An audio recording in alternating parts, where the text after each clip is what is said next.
Hindi cinema के उस चमकदार दुनिया में जहां पर्दे पर कहानियां दिलों को बांध लेती थीं और सितारों के मुस्कान बच्चों के सपनों में बस जाती थी, एक ऐसी ही नन्ही तारिका थी जिसकी शरारती हंसी और मासूम अंदाज ने हर दिल को अपना बना लिया। शुक्रिया, थैंक यू। जी कोई बात नहीं, आपकी तबीयत तो ठीक है ना? ठीक है, जरा कुछ जुकाम हो गया कल से। सॉरी। आप फरमाएं तो किसी डॉक्टर वॉक्टर का बंदोबस्त किया जाए। अजी क्या करेंगे डॉक्टर? शिकायत सर्दी की, दवाई गर्मी की। वो बड़ी अजीब शिकायत है। डेजी ईरानी, एक नाम जो 1950 और 60 के दशक में सिनेमा घरों की रौनक था। अशोक कुमार की सादगी से लेकर राजेश खन्ना के जादू तक उन्होंने हर बड़े सितारे के साथ स्क्रीन साझा की। उनकी टॉम बॉय हरकतें और चमकती आंखें दर्शकों के लिए जादू थीं, मगर उनकी कहानी सिर्फ सिनेमाई चमक की नहीं, ये एक ऐसी जिंदगी की दास्तां है जिसमें मासूमियत के साथ दर्द, हंसी के साथ आंसू और सपनों के साथ हकीकत का मेल है। नमस्कार दोस्तों, मैं हूं आपकी ऋषिता और आज मैं आपको डेजी ईरानी की ये अनकही कहानी सुनाने जा रही हूं आपके अपने चैनल हिंदी रेडियो पर। 17 जून 1950 को मुंबई के एक पारसी परिवार में डेजी का जन्म हुआ। उनके पिता नौशीर ईरानी एक होटल चलाते थे, तो वहीं उनकी मां पेरिन गृहिणी थी। उस दौर में पारसी लोगों का सिनेमा जगत में रुतबा था। इसी के मद्देनजर पेरिन ने भी चमकती दुनिया का सपना देखा और इसी सपने को साकार करने के लिए उन्हें अपने 5 बच्चों का साथ मिलना बहुत ज़रूरी था। वे 5 बच्चे थे, मेनका, बनी, सरोज, डेजी और सबसे छोटी हनी। पेरिन का सपना था कि उनके बच्चे सिल्वर स्क्रीन पर चमके और इस सपने की पहली कड़ी बनी डेजी। उस वक्त सिनेमा जगत में बाल कलाकारों की डिमांड बहुत ज़्यादा हुआ करती थी। इसी बात को पेरिन ने भी समझ लिया था, इसलिए वो अलग अलग स्टूडियो में जाकर अपने बच्चों के लिए सिफारिश करने लगी। तब तक तो डेजी ईरानी भी 3 साल की हो चुकी थी। जिस उम्र में बच्चे गुड़ियों और खिलौनों में खोए रहते हैं, उस उम्र में डेजी कैमरे के सामने डायलॉग बोलने की प्रैक्टिस करने में लग चुकी थी। उन्हें नहीं पता था कि ये अभिनय है, कभी कभी माँ की सख्ती तो कभी डायरेक्टर की डिमांड। अगर इसमें भी पेट ना भरा तो चॉकलेट का लालच दिखाकर अभिनय निकलवाया गया। चुटकी की मार से आंसू निकलवाने की उस कला से 3-4 साल की डेजी ईरानी परिचित तो नहीं थी, लेकिन इसी सख्ती ने उन्हें हिंदी सिनेमा की सबसे बड़ी स्टार चाइल्ड एक्ट्रेस बना दिया।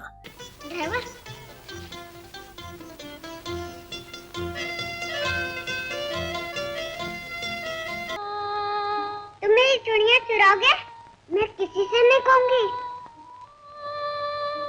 डेजी ईरानी वो नाम है जिसे हिंदी सिनेमा का हर एक छोटा बड़ा सितारा याद रखता था और आज भी याद रखता है। ये बताना भी ज़रूरी है कि डेजी ईरानी कुछ मात्र कलाकारों में से एक हैं जिन्होंने सबसे ज़्यादा समय फिल्म जगत में बिताया। ये आंकड़ा 71 साल का है, जो अपने आप में बड़ी बात है। 1955 में उनकी पहली फिल्म बंदिश रिलीज हुई। अशोक कुमार और मीना कुमारी जैसे दिग्गजों के साथ स्क्रीन पर उतरते ही डेजी ने दर्शकों का दिल जीत लिया। उनके कर्ली बाल, शरारती मुस्कान और टॉम बॉय किरदार उन्हें अनोखा बनाते थे। उस समय उनकी ज़्यादातर भूमिकाएं लड़कों की थीं। स्क्रीन पर उनका नाम रूप कुमार आता था। एक ही रास्ता में वे सुनील दत्त के साथ नजर आईं। नया दौर में दिलीप कुमार और वैजंती माला के साथ उनकी मासूमियत ने हर सीन चुरा लिया। ये फिल्म 1957 में रिलीज़ हुई और जब इसे बाद में रंगीन करके दोबारा रिलीज़ किया गया, तब डेजी को एहसास हुआ कि उन्होंने कितने बड़े सितारों के साथ काम किया। जागते रहो में राज कपूर और 2 उस्ताद में राज कपूर और मधुबाला, ये लिस्ट बहुत लंबी है। हर दौर में उन्होंने अलग अलग किरदार देखे हुए हैं। हम पंछी एक डाल के उनके करियर की मील का पत्थर थी। 1957 में रिलीज हुई इस फिल्म को राष्ट्रीय पुरस्कार मिला था। इसी समारोह के लिए डेजी को अन्य बाल कलाकारों के साथ पंडित जवाहरलाल नेहरू से मिलने का मौका मिला। पेरिन ने उन्हें नेहरू जी से अंग्रेजी में एक लाइन बोलने को कहा, मगर डेजी ने उसे गलत बोला। नेहरू ने मुस्कुराते हुए पूछा, क्या तुम स्कूल नहीं जाती?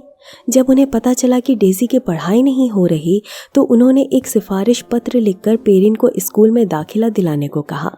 पेरिन ने दाखिला तो करवाया, मगर 8 साल की डेजी को चौथी कक्षा में डाल दिया गया। 3 साल तक वो उसी कक्षा में रहीं। तीसरी बार फेल होने के बाद खुद स्कूल वालों ने ही डेजी को स्कूल से निकाल दिया। डेजी ने बताया कि उन्होंने 28 ट्यूटर्स को भगा दिया था। कारण बस इतना था कि उनका मन सिर्फ खेल कूद और अभिनय में लगता था। लेकिन फिर भी वो मानती हैं कि पढ़ाई की कमी ने उन्हें जिंदगी ने कई बार परेशान किया, मगर उनकी सिनेमाई प्रतिभा ने उन्हें हमेशा आगे बढ़ाया। डेजी की छोटी बहन हनी भी उनके साथ सिनेमाई सफर में शामिल हुई। मासूम फिल्म का गाना नानी तेरी मोरनी को मोड़ ले गए हनी के मासूम चेहरे की वजह से आज भी बच्चों के जुबान पर है। नानी तेरी मोरनी को मोड़ गई, बाकी जो बचा था बाद में ऐसी फिल्में भी रिलीज हुई जिसमें दोनों बहनें एक साथ देखी गईं, जैसे कि भाई भाई और धूल का फूल। इन 2 सुपरहिट फिल्मों में दोनों बहनों ने कमाल का अभिनय किया है। लेकिन बाकी फिल्मों में भी डेजी का अंदाज उतना ही प्रभावशाली रहता था। इसी कारण से उनकी प्रसिद्धि दिन ब दिन बढ़ती जा रही थी। इसी के चक्कर में फिल्मकारों को डेजी के लिए अलग कहानी लिखनी पड़ती थी। अगर किसी कहानी में बच्चे का किरदार नहीं होता था तो फिल्मकार लेखकों से कहकर डेजी के लिए अलग कहानी जोड़ देते थे। इसके अलावा प्रोमोज और पोस्टर में भी डेजी को खास जगह मिलती थी। डेजी और हनी की सफलता से प्रभावित होकर ही पेरिन ने अपने अन्य बच्चों को भी सिनेमा में उतारा। मेनका के लिए तो पेरिन ने बचपन नाम की एक फिल्म पर बहुत सारा पैसा भी लगाया। 1963 में रिलीज हुई इस फिल्म में मेनका के अलावा डेजी भी दिखाई देती हैं। सबसे बड़ी और चौंकाने वाली बात ये भी है कि बचपन इस फिल्म में सलमान खान के पिताजी सलीम खान ने अभिनेता के रूप में काम किया हुआ था। पेरिन के बाकी बच्चे भी कहाँ पीछे रहने वाले थे।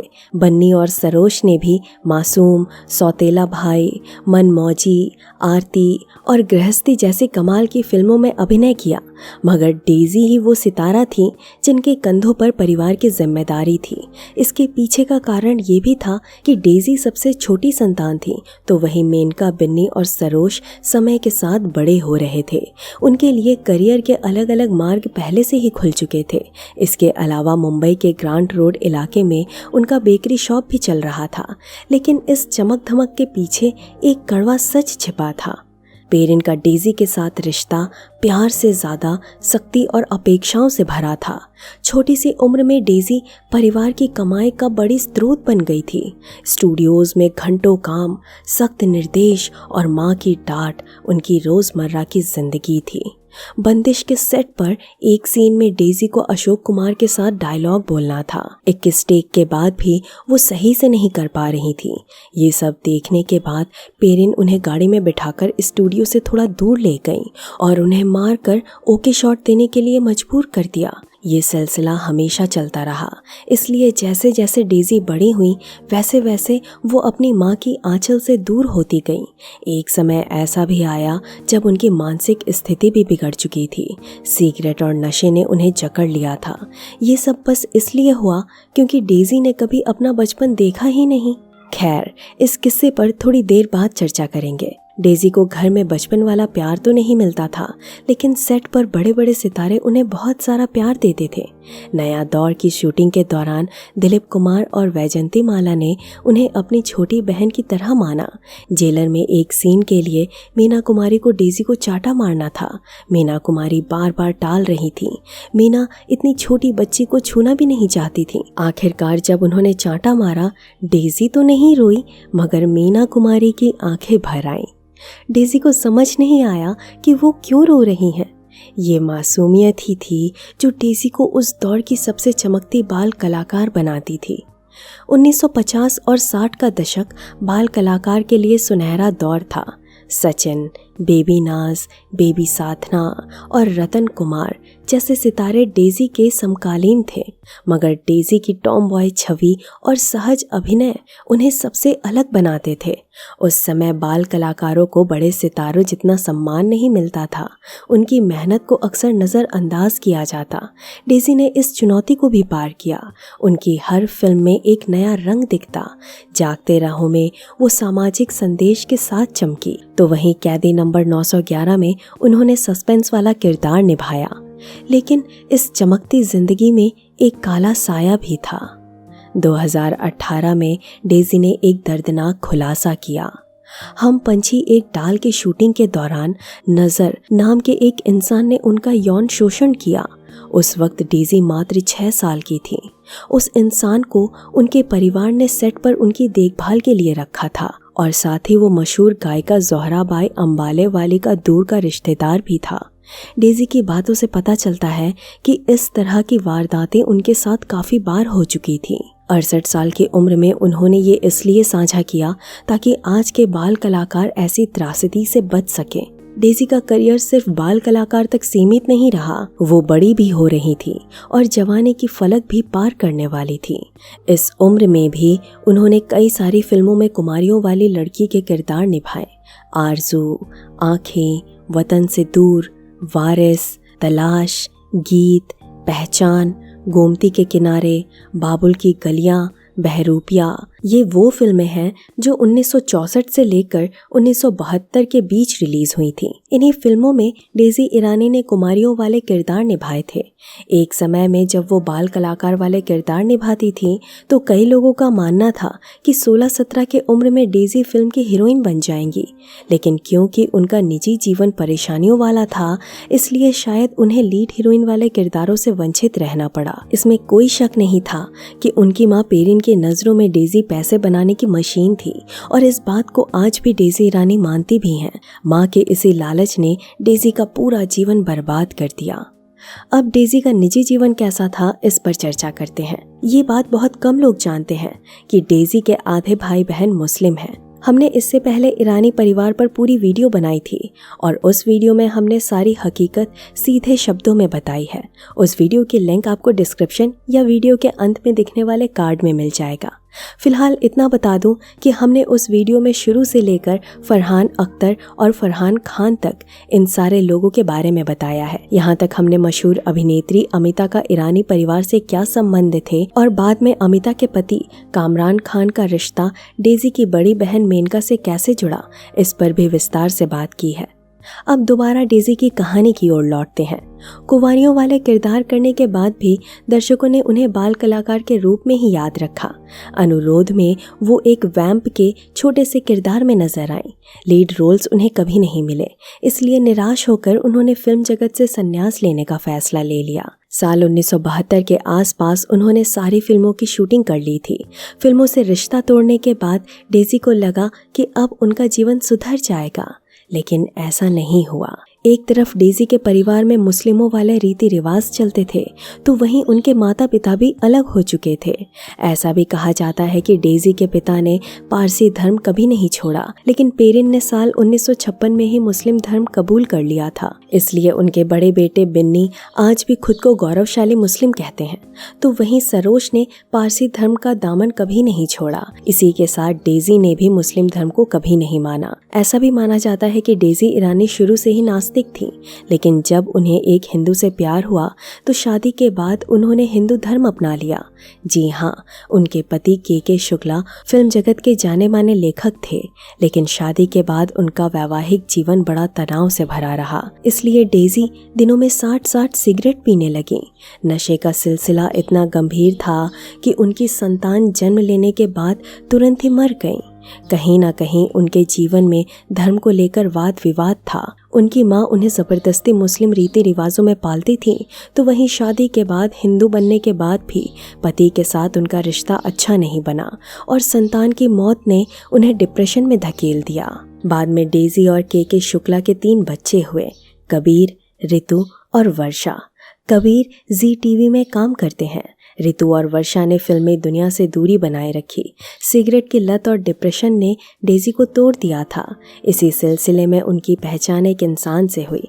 उस इंसान के कारण डेजी का पारिवारिक जीवन ट्रैक पर आ गया। ये बदलाव इतना चमत्कारी था कि आज भी डेजी इस पर खुलकर बात करती हैं। दरअसल उस दोस्त ने उन्हें ईसाई धर्म के बारे में बताया।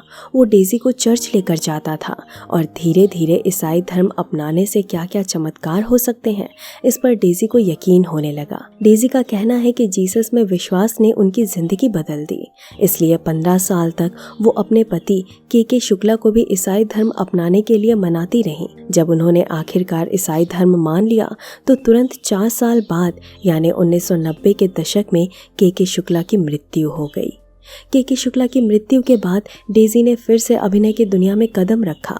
1993 में देख भाई देख में उन्होंने टीवी की दुनिया में धमाल मचाया। ये शो घर घर में मशहूर हुआ। शरारत में उनकी नानी के किरदार ने नई पीढ़ी को उनका दीवाना बनाया। डेजी ने हाउसफुल, शिरीन फराद की तो निकल पड़ी और हैप्पी न्यू ईयर में छोटे मगर यादगार किरदार निभाए। हैप्पी न्यू ईयर में शाहरुख खान और दीपिका पादुकोण के साथ उनकी छोटी सी भूमिका ने साबित किया कि उनकी चमक आज भी बरकरार है। उससे पहले यानी 1980 के दशक में डेजी ने एक एक्टिंग स्कूल भी खोला था, जहां सलमान खान, चंकी पांडे और अन्य उभरते सितारों ने डेजी के अंतर्गत रहकर एक्टिंग सीखी, मगर अजीबोगरीब छात्रों की वजह से स्कूल बंद करना पड़ा। डेजी की बहनें भी आखिर तक सिनेमा का हिस्सा रहीं। हनी ईरानी ने जावेद अख्तर से शादी की। उनके बच्चे फरहान अख्तर और जोया अख्तर आज के मशहूर फिल्मकार हैं। मेनका ने स्टंट फिल्मकार कामरान से शादी की। उनके बच्चे फराह खान और साजिद खान हैं।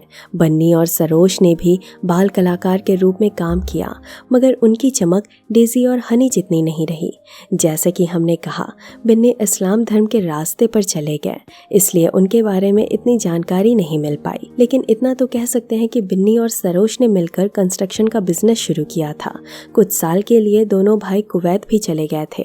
खैर, ये सभी जानकारी आपको सरोज की वीडियो में मिल जाएगी। जहां सरोज कहाँ है और किस हालत में है, इसके बारे में हमने विस्तार के साथ बताया है। उस वीडियो की लिंक भी आपको डिस्क्रिप्शन में मिल जाएगी। डेजी की सिनेमाई विरासत सिर्फ उनकी फिल्मों तक सीमित नहीं, उनकी बहन हनी आज भी बड़े बड़े प्रोडक्शन हाउस के लिए काम करती हैं। आपको शायद यकीन नहीं होगा कि हनी ने ही कोई मिल गया, क्रिश 3 जैसी बड़ी फिल्मों की कहानियाँ और स्क्रीन प्ले लिखा हुआ है। अलबेला, क्या कहना, कहो ना प्यार है, पहला पहला प्यार, डर, लम्हे, ऐसी बहुत सारी सुपरहिट फिल्मों की लेखिका रह चुकी हनी के बारे में बताने वाला पहला प्लेटफॉर्म हिंदी रेडियो ही रहा है। खैर, आज 74 साल की डेजी ईरानी उतनी ही फुर्तीली और जिंदा दिल है। उनकी जिंदगी एक तूफानी सफ़र था। बचपन की मासूमियत, माँ की सख्ती, सिगरेट की लत, यौन शोषण का दर्द और धर्म परिवर्तन से लेकर सिनेमा में शानदार वापसी तक, वो सुलोचना लाटकर और कामिनी कौशल के बाद तीसरी ऐसी अभिनेत्री हैं जिन्होंने 7 दशक तक सिनेमा में योगदान दिया। डेजी की कहानी एक ऐसी औरत की है जिसने हर तूफान में हिम्मत दिखाई और अपनी चमक बरकरार रखी।